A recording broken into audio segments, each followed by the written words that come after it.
কি বিষয় নিয়ে আজকে সাংবাদিক? আজকের দিনের সবথেকে সেরা ওয়ার্ড হচ্ছে go back to your home, leave the room. Go back to your home, leave the room.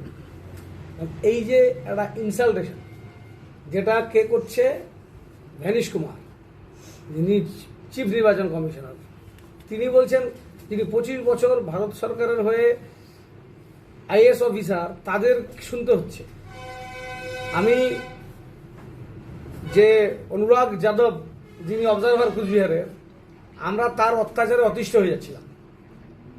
যে হারে কুচবিহার দক্ষিণ সহ বিভিন্ন কেন্দ্রে কুচবিহারে নির্বাচন কমিশন যা শুরু করেছে, তাদের তাণ্ডবে এবং তাদের বাহিনী যেভাবে আমাদের রাস্তা থেকে সমস্ত ফ্ল্যাগ ফেস্টুন নিয়ম মেনে পারমিশন নিয়ে লাগানো, সে সমস্ত তুলে দেওয়া হচ্ছে। আমাদের দলীয় কর্মীদের মিথ্যে মামলা ফাঁসিয়ে দেওয়া হচ্ছে। আমাদের চিলকিরহাটের গ্রাম পঞ্চায়েত প্রধান, গ্রাম পঞ্চায়েত মেম্বার, তাদেরকে পুলিশ অ্যারেস্ট করে নিয়ে যাচ্ছে। অবজারভারের প্রেসারে এরা অতিষ্ঠ। আবার সেই অবজারভারকে আরো বেশি চাপ, আরো কঠিন অবস্থা করে দিতে হবে দক্ষিণ কেন্দ্রে কুচবিহারে। এই প্রেসারে অনুরাগ যাদবকে বলা হচ্ছে, তুমি back to your home, leave the room. তাহলে এই যে প্রেসার করা হচ্ছে, এবং যিনি বাধ্য হয়ে রিয়াক্ট করলেন যে আপনি এভাবে বলতে পারেন না। অনেক আইএস অফিসাররা, তাদের ভেতরে অনেক প্রশ্ন আছে, তারা অনেক কিছু বলতে চান, কিন্তু আমি বলবো ভারতবর্ষের এই নির্বাচন সিস্টেমে একটা ব্যতিক্রমী চরিত্র অনুরাগ যাদব, যিনি সাহস করে এই কথাটা বলবার স্পর্ধা করেছেন। সমস্ত আইএস অফিসারদের, আমি তো বলছি 90% আইএস অফিসাররা, তারা নির্বাচন কমিশনের এই যে ভার্চুয়াল মিটিং শুরু হচ্ছে আর ওনাদের ধমকানো চমকানো শুরু হয়ে যাচ্ছে। ওনাদেরকে মোদিবাবুরা চমকাচ্ছেন, আর ওনারা ল্যাপটপ খুলে নিয়েই চমকাচ্ছেন হচ্ছে যারা কিনা নির্বাচনী আধিকারিক, যারা নিযুক্ত হয়েছেন, এবং তাদের ঘাড়ের ওপরে যারা অবজারভার হয়ে এসছেন, তাদের ওপরে এই ধরনের চাপ তৈরি করা হচ্ছে। যখন একজন অফিসার 25 বছর দেশের কাজ করার পর তিনি রিয়াক্ট করছেন যে আপনি এভাবে বলতে পারেন না, আপনি এভাবে বলতে পারেন না।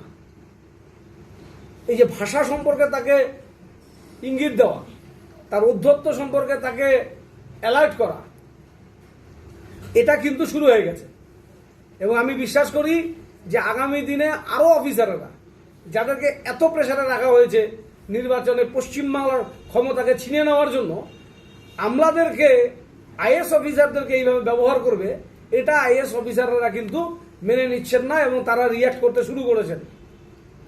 আমরা চাই এই রিয়াকশনটা আরো কন্টিনিউ হোক, এবং পশ্চিমবাংলায় সুষ্ঠু এবং শান্তিপূর্ণ নির্বাচনের জন্য যারা আইএস অফিসার, তাদের একটা বড় ভাইটাল রোল থাকে, তারা সেই রোল প্লে করুক, সংবিধানের মর্যাদা দিয়ে তারা কাজ করুক।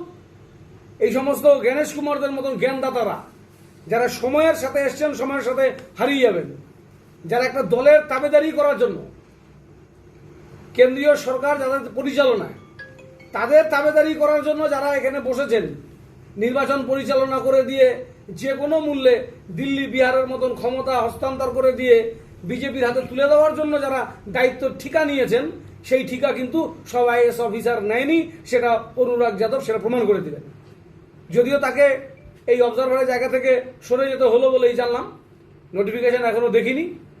যদি এটা হয়ে থাকে তাহলে সেটাও অত্যন্ত বেদনার এবং দুঃখজনক ঘটনা। যদিও এই ভদ্রলোক অনুরাগ যাদব কুচবিহারে দক্ষিণে অবজারভার হয়ে আমাদের অত্যন্ত জ্বালাতন প্রেসারে রেখেছিলেন, কেন সেটা এখন বুঝতে পারলাম।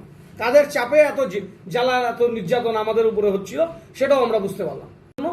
যে পশ্চিমবাংলা নির্বাচন নিয়ে যা হচ্ছে, এটা প্রহসনের মাত্রা ছাড়িয়ে যাচ্ছে, এবং একজন দিল্লিতে বসে থেকে গণেশ কুমার যে জ্ঞান দিচ্ছেন, সেই জ্ঞান কিন্তু ধীরে ধীরে আর কমপ্লাই কিন্তু আইএস অফিসাররা, আমার মনে হচ্ছে এই মেকি, অসৎ এবং একপেশে একদলীয় শাসন ব্যবস্থা, পক্ষপাতমূলক সিদ্ধান্ত, সেটা কার্যকর করতে আমার মনে হয় সিনিয়র আইএস অফিসাররা আর এই রাস্তায় মনে হয় যাচ্ছেন না।